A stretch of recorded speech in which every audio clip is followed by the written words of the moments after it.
Nors dažnas ir žino, kad žmogaus organizmas sudaro kone 70% vandens, tačiau šį teiginį kartoja tik mechaniškai.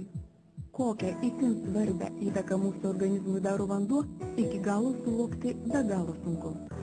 Cukrinis diabetas. 250 milijonų pasaulio žmonių serga šią ligą. Štai čia susirinkę su šia liga gyvenantys žmonės tikriausiai tik patvirtins teiginį, jog tokios diagnozės kaip lengvas diabetas nebūna. Šarminio vandens poveikiu gydant šią ligą itin domimasi Japonijoje ir Vokietijoje. Klinikiniai tyrimai parodė, kad pavartojus šarminio vandens 4 savaitės ligonių būklė ėmė gerėti. Kas vyksta sergančiam diabetu žmogui geriant jonizuotą vandenį?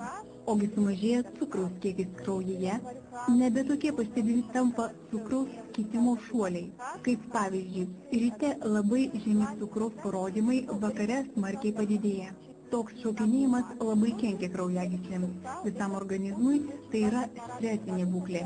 Mūsų klinikoje pastebėti tokie rezultatai. Pavartojus šarminį vandenį 4-6 savaitės, poreikis insulino injekcijoms sumažėjo iki 70%. Gliukozės kiekis kraujyje sumažėjo iki 30%.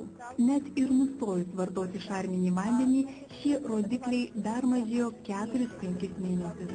3 žmonių noras ir entuziazmas paskatino sukurti, suprojektuoti ir įsisavinti originalių buitinių prietaisų vandens jonizatorių PCV gamybą.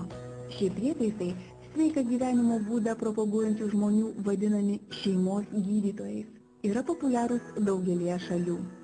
Įmonė Burbuliukas bendradarbiauja su elektrocheminės aktyvacijos išradėjais, o pagaminti prietaisai nuolat tobulinami. Jie yra patentuoti Lietuvoje ir kitose šalyse.